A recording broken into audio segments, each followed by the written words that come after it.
जी नाज़रीन, इस वक्त हम मौजूद हैं कराची बल्दिया टाउन के इलाके गुलशन मजदूर दी ग्रेसफुल हायर सेकेंडरी स्कूल में हम मौजूद हैं, जहां पर 14 अगस्त के हवाले से आज यहां पर एक बेहतरीन जो है इंडिपेंडेंस डे मनाने के हवाले से बेहतरीन सेलिब्रेशन प्रोग्राम का इनकाद किया, जिसमें स्टूडेंट्स और दीगर सियासी लोग मौजूद थे।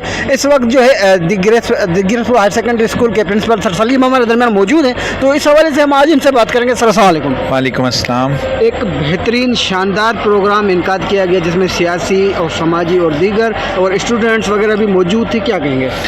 वालेकुम अस्सलाम। जी, बच्चों को अपनी आज़ादी के बारे के अंदर बताना चाहिए और आज़ादी को जो है इसी तरीके के साथ जज्बे के साथ जो है वो मनाना चाहिए, लेकिन उस जज्बे के अंदर सिर्फ मोटरसाइकिलों से साइलेंसर निकाल के या गाने लगा कर गाड़ियों पर और फिर सड़कों के ऊपर घूमना बाजे बजाकर इस तरीके से कौमें अपनी आज़ादी सेलिब्रेट्स नहीं करती हैं। आज़ादी सेलिब्रेशंस के अंदर हमें ये चीज़ याद रखनी चाहिए कि कायद आज़म मोहम्मद अली जिन्ना, अल्लामा इकबाल और सर सैयद अहमद ख़ान ने जिस मकसद के लिए पाकिस्तान हासिल किया था, क्या वो मकसद हम हासिल कर चुके हैं?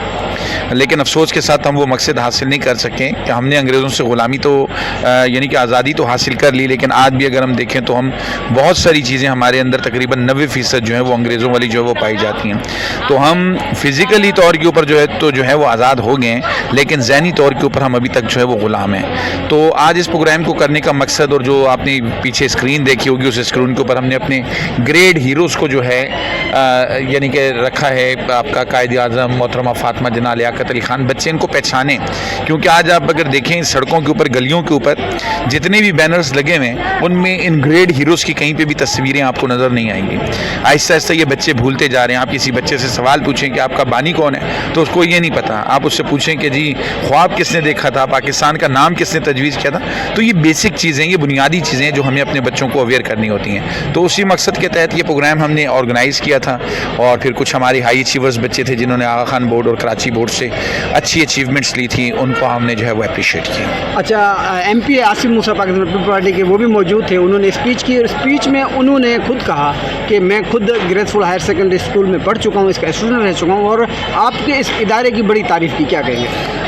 बेसिकली मूसा फैमिली जो है वो ना सिर्फ ये उनकी तीसरी जो जंट्री है वो हमारे पास पढ़ रही है। आसिफ मूसा की जो बच्चे हैं वो भी इस वक्त मेरे पास यहाँ पे तालीम हासिल करें, और आज दिन तक कभी आसिफ ने उनके लिए कभी सिफारिश नहीं की। जो तरबियत मैंने उनको वहाँ पे दी थी, अल्हम्दुलिल्लाह कि जो रिज़ल्ट्स उनके बच्चे ला रहे हैं वो पूरा मेरिट के ऊपर आगा खान बोर्ड के अंदर से जो वो लेकर आ रहे हैं, और हमें फ़ख्र महसूस होता है कि जब कोई हमारा बच्चा आगे की तरफ चलता है और उस सक्सेस स्टोरी को वो शेयर करता है। सबसे बड़ी चीज़ होती है किसी भी बड़े आदमी का अपने माजी को जो है वो अपने बच्चों को बताना, उस हिस्ट्री को बताना है कि हम किस तरीके के साथ कैसे हम जो है इस स्टेज के ऊपर पहुँचे।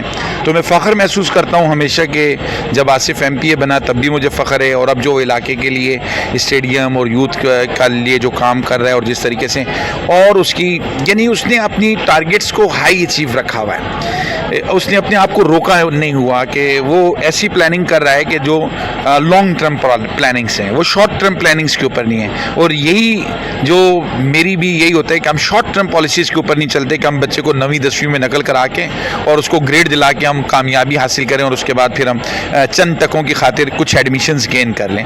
तो हम लॉन्ग टर्म पॉलिसीज़ के ऊपर चलते हैं। अपने बच्चे को हम यानी कि आगे का ख्वाब दिखाते हैं कि आप यहाँ पर गिरे नहीं हैं, आपको आगे की तरफ बढ़ना है। ये grades are not valuable for you, कि आप ये समझते हो कि जी आप नकल करके ग्रेड हासिल कर लोगे तो आप ज़िंदगी के कोई बहुत कामयाब तरीन आदमी बन जाओगे। कामयाब तरीन आदमी है जिसके पास स्किल्स होती हैं, जिसको लिखना आता है, जिसको पढ़ना आता है, जिसको माशरे में रहना आता है, और जो अपने हाथ और पाँव के साथ जो है वो यानी कि कोई माजूरी नहीं होनी चाहिए, और अपने पाँव पे खड़ा होने की उसके अंदर जो वो सलाहियत मौजूद होनी चाहिए। यही मैसेज था, और आसिफ को देखकर मुझे खुशी भी होती है जब वो असम्बली के फ्लोर के ऊपर बोलता है, और जब बाहर इस तरीके से सोशल ऑर्गेनाइजेशंस के अंदर जाता है तो हम फ़ख्र महसूस करते हैं कि वो प्राउड ग्रेशियन है हमारे इस इदारे का जो है।